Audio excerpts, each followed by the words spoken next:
Welcome student, তোমাদেরকে অনেক স্বাগতম মেহেদি স্যার এক্সক্লুসিভ এডুকেশন জোনে। দেখো, আমরা গত কয়েকদিন ধরে একটা প্রচেষ্টা করছি যে ইংরাজিতে কিভাবে আমরা সেন্টেন্স তৈরি করতে পারি, তার যে ফর্মুলাগুলো আছে বা তার সূত্রগুলো আছে। দেখো, আমরা সূত্রগুলো লিখেছি, সেগুলো সূত্র সম্পর্কে আমরা জানতে চেষ্টা করছি।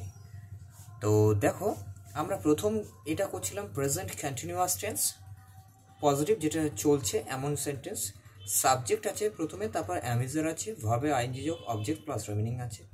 সেকেন্ডের প্যাসিভের নিয়ম হচ্ছে object plus am is are plus being plus ভার্বের third plus remaining by subject. Okay, তো এটা প্যাসিভের নিয়ম।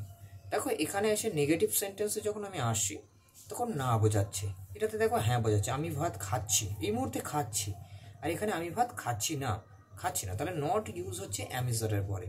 ওকে, শুধু এইটুকু পার্থক্য এখানে আছে। এখানে প্যাসিভে গিয়েও তাই পার্থক্য, শুধু নটটা যোগ হয়েছে, বাদ বাকি অন্য কিছুই প্রবলেম কিন্তু হয়নি।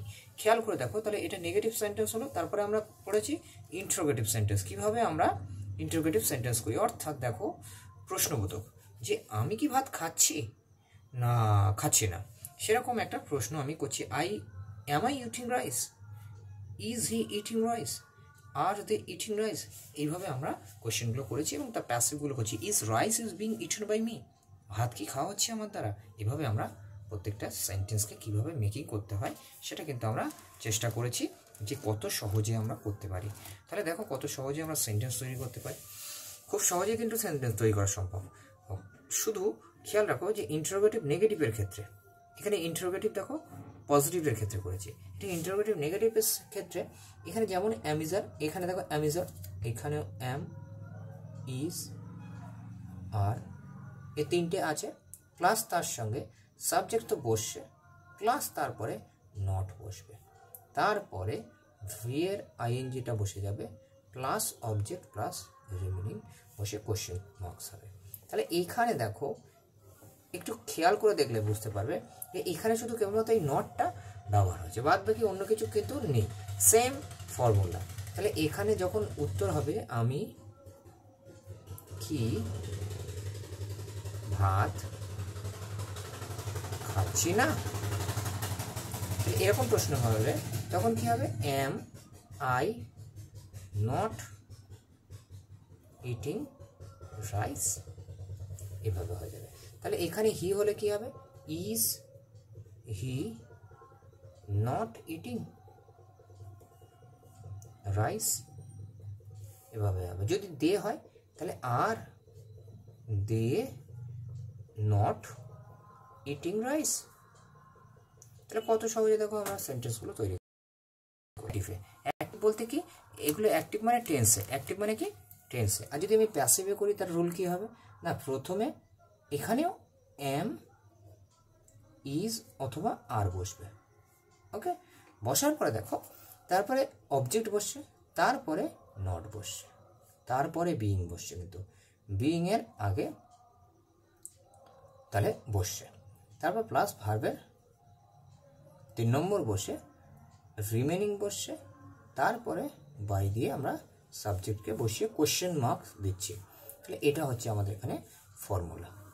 বলো, বুঝতে পেরে গেছি আমরা? তাহলে এখানে যদি আমরা একটা এক্সাম্পল দিই, ভাত খাওয়া হচ্ছে না কি আমার দ্বারা, এইভাবে কোশ্চেনটা আমরা অ্যারাইজ করতে পারি বা তৈরি করতে পারি। তখন কি হবে না, তখন হবে am rice not being eaten by me. ঠিক আছে, তাহলে হয়ে গেল আমাদের এটা বিষয়টা।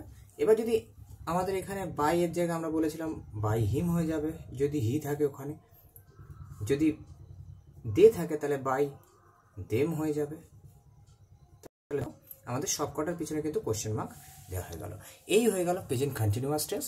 প্রেজেন্ট কন্টিনিউয়াস টেন্সে যে কটা নিয়ম আছে পরপর আমরা সবকটা নিয়ম শিখে নিলাম, আর এই ভিডিওতে সেই নিয়মগুলো সব কমপ্লিট হয়ে গেল। তো তোমরা আরেকবার পুরো সম্পূর্ণ নিয়মগুলো দেখে নাও, সম্পূর্ণভাবে লিখে নাও, একটু পজ করে দেখো। প্রেজেন্ট কন্টিনিউয়াস টেন্সের পজিটিভ নিয়মে অ্যাক্টিভ প্যাসিভে আছে, নেগেটিভ নিয়মে অ্যাক্টিভ প্যাসিভে আছে, আর ইন্টারোগেটিভে অ্যাক্টিভ প্যাসিভ আছে, আর ইন্টারোগেটিভ, নেগেটিভে অ্যাক্টিভ, প্যাসিভ আছে।